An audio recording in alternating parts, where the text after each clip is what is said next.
Nonna Rosa's hands smelled like flower and orange blossom water until the day she died.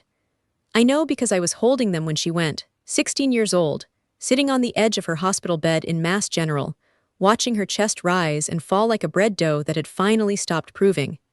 She squeezed my fingers with whatever strength she had left, and she said, in Italian, the way she only spoke when it mattered. La ricetta è grave tua, piccola, non importa cosa dicono I documenti. Tu sei la vera hered. The recipe is yours, little one. No matter what the papers say, you are the true heir. That was 1984, I was 16.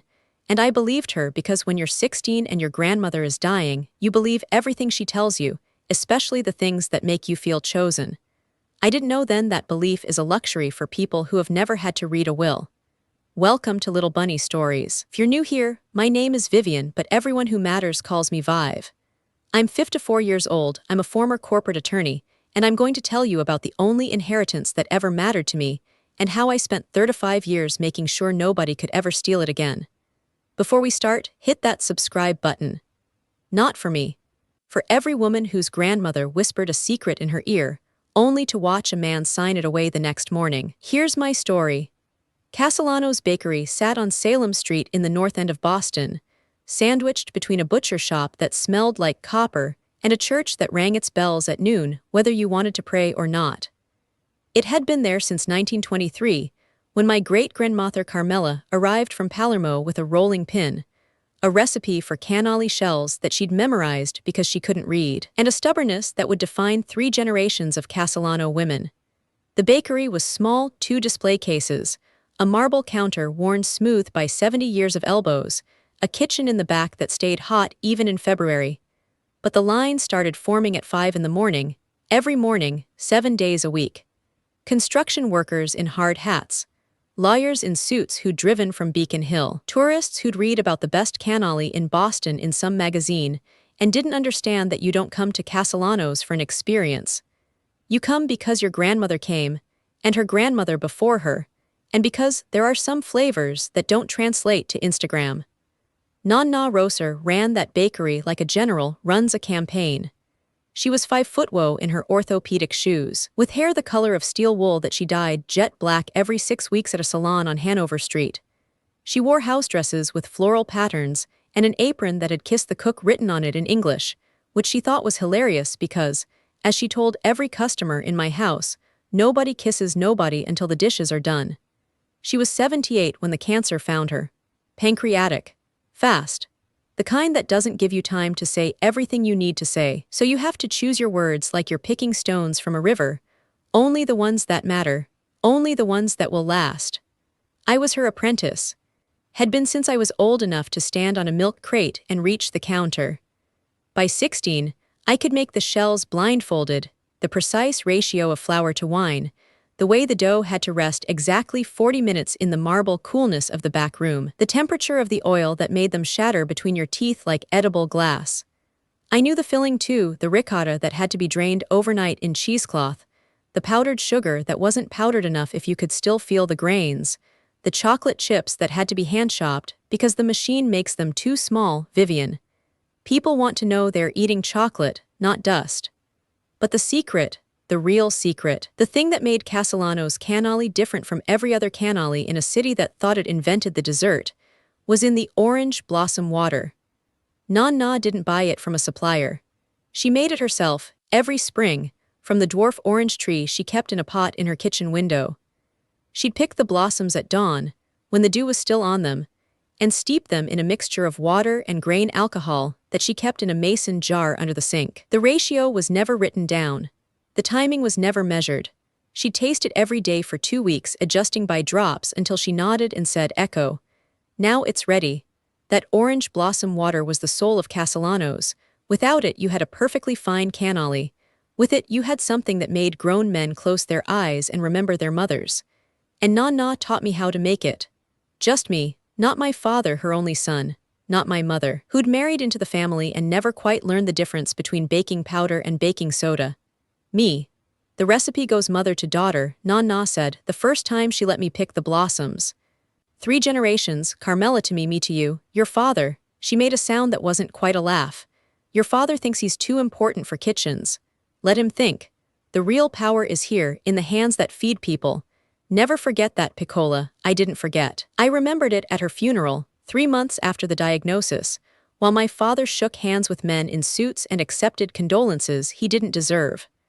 My father's name was Anthony Castellano, and he was the great disappointment of my grandmother's life. Not because he was a bad man, he wasn't exactly. He was worse. He was a mediocre man who believed he was exceptional, and there's nothing more dangerous than mediocrity with ambition. He tried real estate in the 70s. Failed. Tried insurance in the early 80s. Failed. Tried import-export, which in the North End in 1983 meant something between legitimate and not, and failed there too, though not before accumulating debts that followed him like a smell he couldn't wash off. Nonna knew about the debts. She'd bailed him out twice, quietly, from the bakery's accounts. A mother does what a mother does, she'd say when I asked why. But I saw the way she looked at him, not with anger, but with a kind of exhausted recognition, like you look at a plant that keeps dying no matter how much you water it. The will was read on a Tuesday in November, in the office of a lawyer named Mr. Fior who'd known my family since before I was born. My mother sat in a leather chair, twisting her wedding ring. My father sat beside her, wearing a suit that cost more than Nonna's monthly revenue, looking like a man who'd already spent the inheritance he was about to receive. I sat in the corner, 16 years old, in a black dress that was too big because I'd bought it thinking I'd grow into it, not realizing that grief makes you smaller. The bakery, Mr. Fior read, in the monotone of a man who'd read too many bad endings, including the property at 347 Salem Street, the equipment, the inventory, and all associated trademarks. I leave to my son, Anthony Castellano, with the express condition that he maintain the traditions and quality established by his mother and grandmother, and preserve the Castellano name with the dignity it deserves. I stopped breathing. I literally stopped breathing. I remember the feeling, like my lungs had forgotten their job, like my body was trying to give me time to process before it made me inhale the reality of what I'd just heard. To my granddaughter, Vivian Rose Castellano, Mr. Fior continued, and I felt a flicker of hope, stupid and desperate. I leave the sum of $10,000 to be held in trust until her 21st birthday for her education and future. $10,000. The price of one semester at a state college. The price of my grandmother's recipe, which was worth more than every dollar in every account my father had ever overdrawn. And the recipe, my father asked, not looking at me. The secret formula is not mentioned specifically in the will, Mr. Fior said. Mrs. Castellano kept it in a recipe box in her apartment.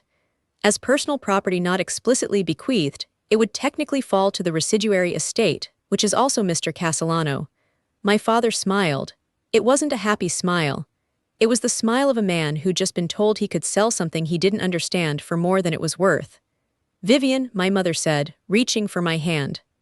Honey, I'm sure your father will. Don't. I stood up. My voice didn't shake, which surprised me. Don't say he'll let me help. Don't say he'll keep the tradition alive. Don't say anything that requires me to pretend this isn't exactly what it looks like. My father's smile vanished. Watch your tone, young lady. My tone, I laughed, and it sounded like breaking glass. My grandmother taught me everything. She told me the recipe was mine. She told me your grandmother was sentimental. My father interrupted, and she was old. The bakery is a business, Vivian. It needs a businessman, not a little girl who thinks playing with dough makes her special. I walked out. I didn't slam the door. Nonna had taught me that slamming doors was for people who'd lost control, and I wasn't going to give him that satisfaction. I walked down Salem Street, past the bakery with its closed sign and its mourning wreath, past the butcher shop and the church and the faces of neighbors who looked at me with pity they didn't bother to hide. I walked to the harbor. I sat on a bench. I watched the water until it got dark, and I made a promise to myself that I didn't tell anyone, not then, not for 35 years. I promised that one day I would take back what he'd stolen, not because I wanted the bakery, not because I wanted the recipe, but because Nonna Rosa had chosen me, and I was done letting men like my father erase that choice. My father sold the recipe 6 months later. I found out from Mrs. Gennaro, who ran the coffee shop across the street and who called me tesoro and fed me espresso until I stopped shaking. Your father, she said, her voice dropping to a whisper even though we were alone in her shop, he met with men from a company, Continental Foods. They make those frozen things, you know, the ones in boxes. I knew. Everyone knew. Continental Foods was based in a warehouse park off Route 128, and they made frozen lasagna and garlic bread and cannoli that tasted like they'd been designed by a committee of people who'd never been to Italy. He sold them the recipe, I asked. The name, Mrs. Gennaro said. And the recipe, yes, for $50,000. And a royalty, they say, though who knows if he'll see it. Your father. He likes to spend before he earns. $50,000.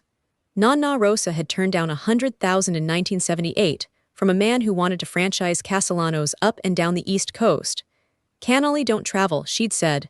They need to be eaten where they're made, by people who know the hands that made them. Otherwise, they're just dessert. My father had sold her life's work for half that amount. And he'd sold it to people who would put it in a factory, in a freezer, in a box with a picture of a smiling Italian grandmother who didn't exist. I went to the bakery that night. It was closed. My father had fired the 2 bakers Nonna employed, saying he was restructuring.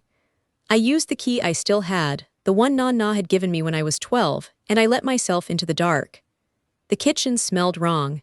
It smelled like cleaning products and abandonment, not like flour and yeast and the ghost of orange blossoms. The marble counter was bare. The pots were empty. The recipe box, the wooden box with the brass clasp that Nonna kept on the shelf above the stove, the one that held 3 generations of Castellano secrets, was gone. I searched everywhere. The apartment upstairs, where Nonna had lived for 50 years, was half-packed already, boxes labeled with my father's aggressive handwriting. The recipe box wasn't in the kitchen, or the bedroom, or the closet where Nonna kept her good shoes. It was in the trash.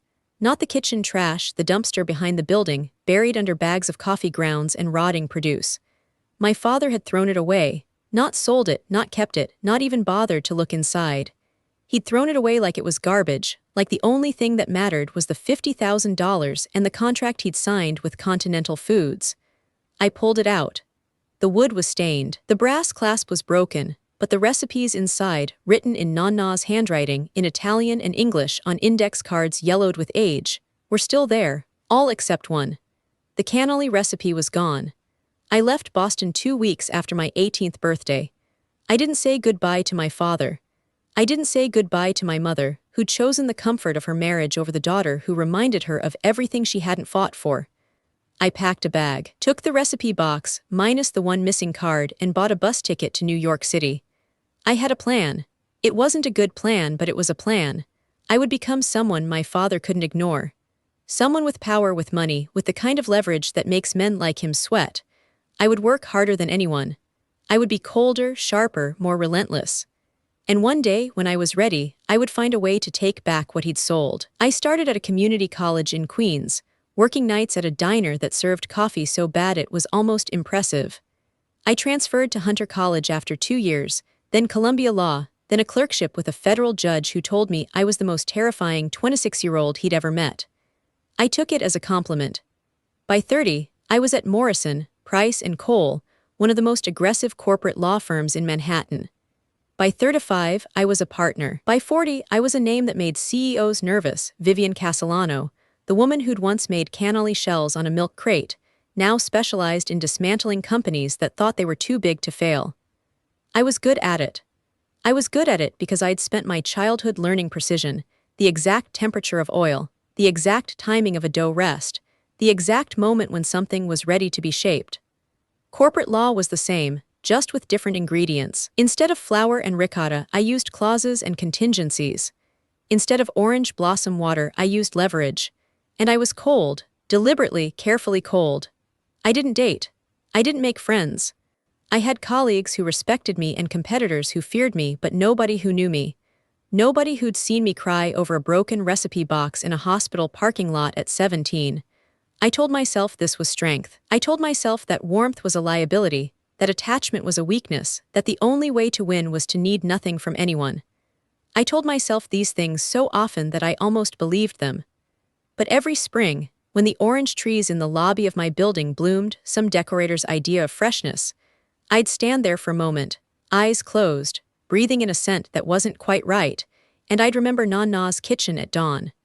The way the light came through the window, the way she'd say, "Echo," when the orange blossom water was finally ready. And I'd remember that I wasn't just building a career, I was building a weapon. My father died in 2019. I found out from a Facebook post, not even a direct message. just a post from a cousin I didn't know I had, sharing a link to an obituary in the Boston Globe. Anthony Castellano, 71, of Revere, formerly of Boston's North End. I read it 3 times. I felt nothing. Not relief, not grief, not the satisfaction I'd imagined. Just emptiness, like a room you'd prepared for a guest who never arrived. He died alone, the obituary said. In a nursing home in Revere, the same town where Nonna had taken me fishing as a child. His wife, my mother, had divorced him in 1995, moved to Florida, remarried a man who sold RVs. His sons from a second marriage, half-brothers I'd never met, lived in California and were unable to attend services. The funeral was small. I didn't go. I sent flowers, white lilies, Nonna's favorite, with a card that said nothing. Just my name. Vivian Castellano, a name he'd never learned to spell correctly on my birthday cards. After he died, I waited. Not for grief that wasn't coming. I waited for the thing I'd been waiting for since I was 16, the moment when the company he'd sold my grandmother's name to would stumble, would fall, would become vulnerable in a way that let me reach inside and take back what should never have been for sale. It took 6 years. Continental Foods filed for Chapter 11 in March of 2025. I'd been watching them for decades, a casual mention in a trade publication, a quarterly earnings report that showed declining sales, a CEO who left to pursue other opportunities, which is corporate speak for we fired him, but gave him a nice parachute. They'd expanded too fast, acquired too many brands, tried to be everything to everyone, and ended up being nothing to anyone. Their frozen cannoli line, Castellano's original, in a box with a picture of a non-existent Italian grandmother, was one of their last profitable products. But even that was failing. The market had moved on. People wanted artisanal and small batch and authentic. They didn't want a factory in New Jersey pretending to be a bakery in Boston.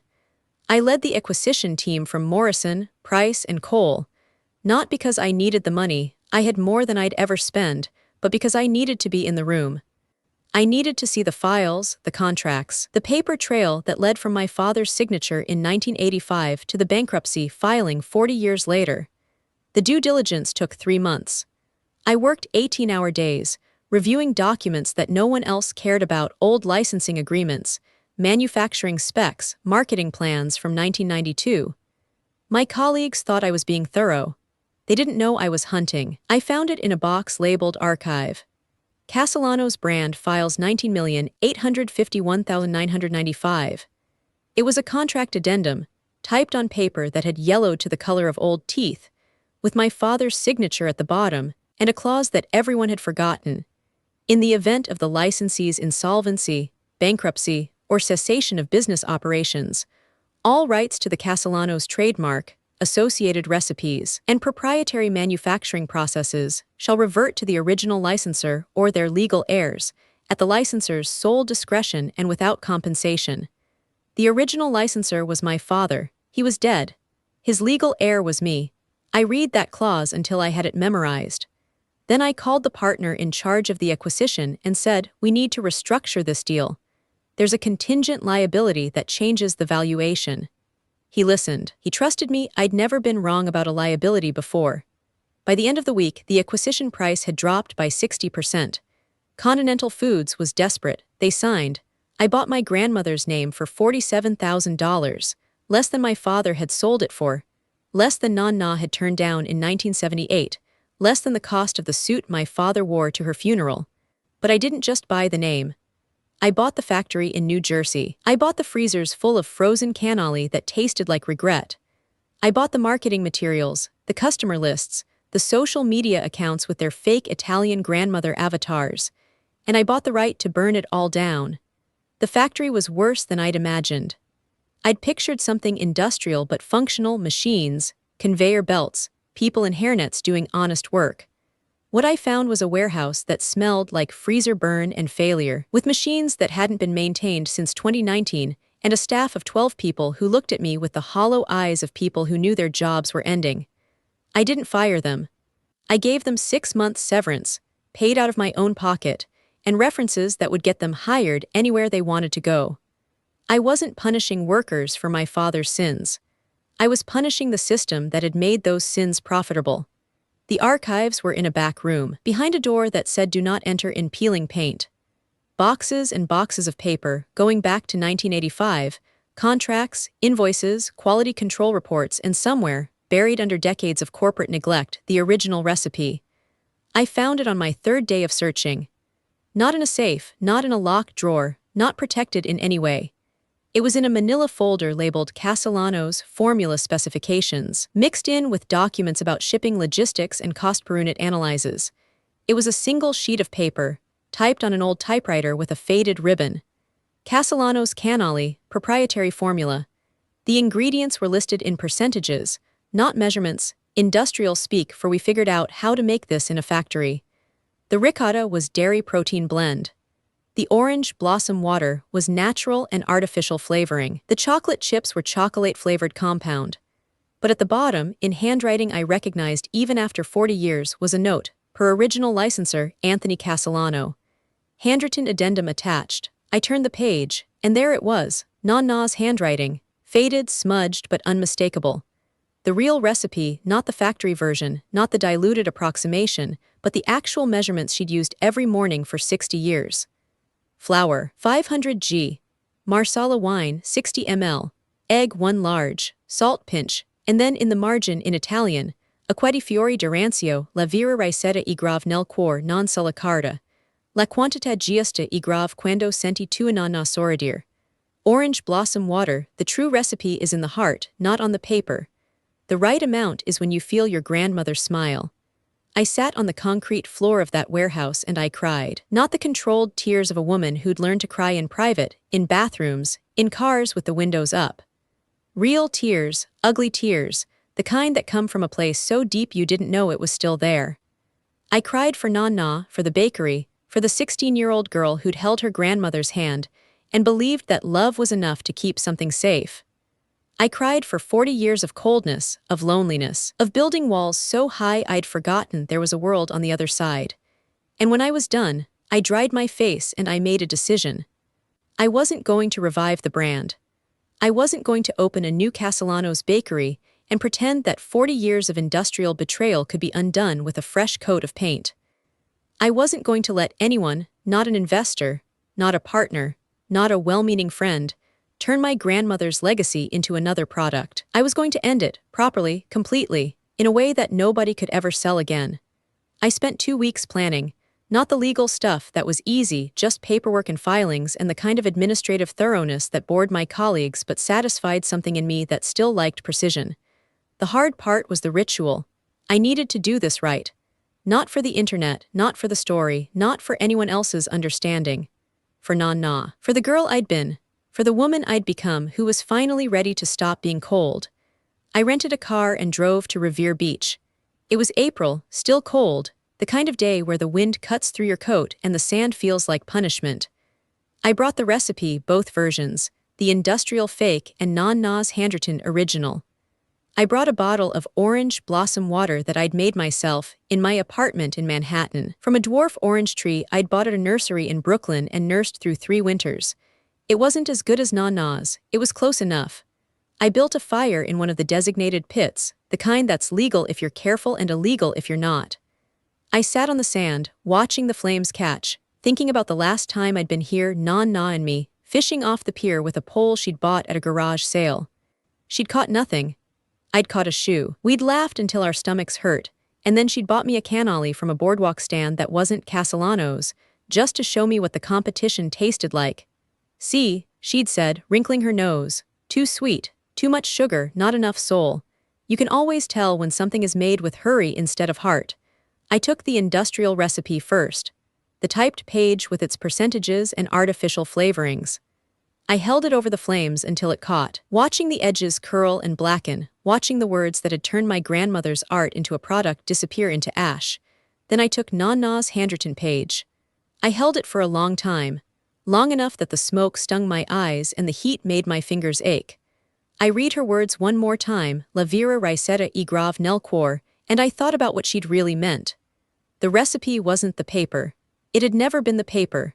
It was the hands that made it. The mornings in the kitchen, the way she'd taste and adjust and taste again until it was right. It was the orange tree in her window, the blossoms picked at dawn, the patience of someone who understood that good things can't be rushed. You can't sell that. You can't freeze it, you can't put it in a box, and you can't burn it either. I didn't throw it in the fire. I folded it carefully, put it back in the manila folder, and tucked it into the inside pocket of my coat. The industrial recipe burned to nothing. The real one stayed with me, but I wasn't done. I had one more thing to do before I could let go, one more act of, not vengeance, something beyond vengeance, something like truth. I went back to the factory. I found the production line for the frozen cannoli still running, still making boxes of Castellano's original that nobody wanted anymore. I stopped it.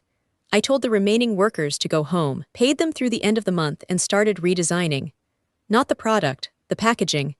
I kept the box the same colors, same font, same picture of the fake Italian grandmother, but I changed the name, not Castellano's original, something else. Castellano's original, the recipe my father sold. And on the back, where the ingredients and nutritional information usually went, I added a letter. My letter. Printed in full, no edits, no legal review. Just words. My name is Vivian Castellano. In 1985, my father sold my grandmother's recipe to this company for $50,000. Rosa Castellano had spent 60 years making cannoli in a bakery on Salem Street in Boston's North End. She turned down $100,000 in 1978 because she believed that cannoli should be eaten where they're made, by people who know the hands that made them. My father didn't believe that. He believed in quick money and easy solutions. He believed that his mother's life's work was worth less than a luxury car. This box contains an approximation of her recipe. The real one, the one she wrote by hand, the one she taught me when I was 12, is not for sale. It never will be. I'm telling you this because I believe you deserve to know what you're buying. Not just the calories and the ingredients, but the story. The betrayal. The woman who spent her mornings in a hot kitchen so that people could taste something made with love, and the man who turned that love into a line item on a balance sheet. This is the last box of Castellanos that will ever be made. The factory is closing. The brand is ending, not because it failed, but because some things shouldn't be sold. Thank you for reading. Thank you for remembering, even if you never knew her, that Rosa Castellano existed. That she mattered. That her hands made something beautiful once in a small bakery in Boston, and that nobody, not my father, not a corporation, not time itself, can ever truly take that away. Vivian Castellano, April 2025. I printed 10,000 boxes. I distributed them to every supermarket in New England that still carried the product. I didn't advertise. I didn't do interviews. I just let them sit on shelves, waiting for people to find them. They found them. The response wasn't what I expected. I'd thought people would be angry at me for ruining a product they'd grown up with. At my father for betrayal that happened before most of them were born. At the whole messy, complicated story that didn't have a clean villain or a simple hero. Instead, people were hungry, not for cannoli, for the truth. The boxes sold out in a week. Not because the product was good, it wasn't. It had always been mediocre, but because people wanted to hold something real. Something that admitted its own imperfection. Something that said, this is what happens when we let profit erase people. Social media exploded. Castellano's last box trended for 3 days. News outlets called it the most honest packaging in American food history. A documentary filmmaker contacted me, wanting to tell the story. I said no. This wasn't a documentary. This was a funeral, but the strangest thing happened next. People started making cannoli. Not from my recipe, I'd never shared it, never would. But from their own grandmother's recipes, from cookbooks, from memory and guesswork, and the kind of experimentation that Nonna would have loved. They posted pictures online, tagged them with #Castellano's legacy, #not for sale, #made with hands not machines. A woman in Providence opened a bakery called Rosa's, and used her own grandmother's recipe, which she'd found in a shoebox after the funeral. A man in Portland started a food truck called the Honest Cannoli, and donated 10% of profits to culinary education for low-income women. A group in New Haven organized a cannoli crawl through the old Italian neighborhoods, visiting bakeries that had been there for generations, telling their stories, refusing to let them be forgotten. None of them asked my permission. None of them needed to. I'd made the recipe public domain, filed the paperwork, paid the fees, made it legally impossible for anyone to ever trademark or copyright or own the name Castellano's original cannoli again. My grandmother's recipe, in its true form, existed only in my head and in that folded page in my coat pocket. But the idea of it, The principle that food should be made with patience and love and hands that know what they're doing, that belonged to everyone now. I didn't start a movement. I just stopped preventing one. I left Morrison, Price & Cole 6 months later. Not dramatically, no resignation letter, no screaming match, no scene in a conference room. I just stopped. Stopped answering emails at midnight. Stopped caring about billable hours. Stopped being the most terrifying 54-year-old in Manhattan. I moved back to Boston. Not to the North End, I couldn't afford it, nobody could. The gentrification had pushed out everyone who wasn't a tech millionaire or a hedge fund manager. But close enough. A small apartment above a tea shop on Hanover Street, with a window that faced the church where Nonna had been married in 1947. I didn't open a bakery. I didn't write a cookbook. I didn't become the person everyone expected, the prodigal granddaughter returning to revive the family business. I just lived, walked the old streets, bought bread from the few Italian bakeries that had survived, sat in the park and watched tourists eat overpriced gelato and wondered what Nonna would have thought of it all. And every Sunday I did one thing. I made cannoli. Not many, a dozen, sometimes two. I used Nonna's recipe, the real one, the one that existed only in my memory, and the folded page I kept in a safe deposit box at a bank on Salem Street. I made them slowly, carefully, the way she'd taught me. I picked the orange blossoms from the dwarf tree I'd bought in Brooklyn, now thriving in my kitchen window. I tasted and adjusted and tasted again until I felt her smile. Then I put them in a plain white box, no label, no name, and I left them on the doorstep of 347 Salem Street, the address of the old bakery, which is now a Starbucks. I don't know who takes them. Sometimes the box is gone when I come back. Sometimes it's still there, and I wonder if the baristas throw them away, or if a homeless person finds them, or if they just sit there until the rain ruins them. It doesn't matter. The act matters. The making matters. The remembering. Nonna told me the recipe was mine, but she was wrong. It was never mine. It was never hers either. It was something that passed through us, through Carmela, through Rosa, through me like light through a window. You can't own light. You can only let it in and be grateful for the warmth while it lasts.